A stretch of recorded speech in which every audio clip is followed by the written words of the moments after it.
मंडळी असतील आणि तितकीच तोलामोलाची साथ देणारे आमचे सर्व ग्रामस्थ मंडळी यांच्यामुळे आजची ही बैलगाड्याची स्पर्धा अतिशय चांगल्या पद्धतीने पार पडलेली आहे। संध्याकाळी देखील गावामध्ये करमणुकीचे कार्यक्रम देखील आहे। ग्रामीण भागामध्ये खऱ्या अर्थानं बैलगाडा स्पर्धा म्हटलं की अतिशय आनंदाचं वातावरण असतं आणि यात्रेचा सीझन चालू झालेला आहे। गावोगावी अतिशय चांगल्या पद्धतीच्या यात्रा पार पडत आहेत। शेलू ग्रामस्थांनाच देखील मानावं तितकं त्यांचा आभार कमी आहे। एक 150 गाडा सकाळ धरून त्यांनी चांगल्या पद्धतीने पळवला।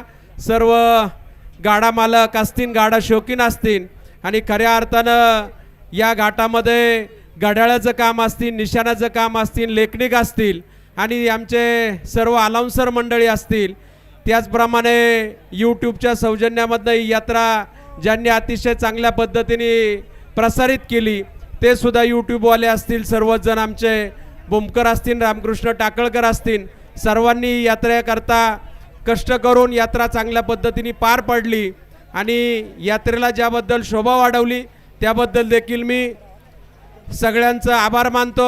आणि खऱ्या अर्थानं शेलू म्हटलं की बैलगाड्याबरोबर खऱ्या अर्थानं शेलूमधील बरीचशी मंडळी ही पैलवान क्षेत्रातली मंडळी, त्यामुळं आखाड्याचा कार्यक्रम देखील उद्या गावामध्ये अतिशय जोरात होणार आहे। त्यासाठी सुद्धा सर्व या भागामधील पैलवान मंडळी असतील, खेड तालुक्यातील पैलवान मंडळी असतील, या सर्वांनी उपस्थित राहून त्या स्पर्धेमध्ये देखील सहभागी व्हायचं आहे। पुनश्च एकदा आपण सर्वजण या स्पर्धेमध्ये जेवढे गाडा मालक सहभागी झाले होते त्या सर्व गाडा मालकांचं आभार मानतो आणि या सर्व यात्रेला अजून उद्या देखील यात्रा होणार आहे। ही यात्रा चांगल्या पद्धतीने पार पडली, उद्या देखील पार पडेल।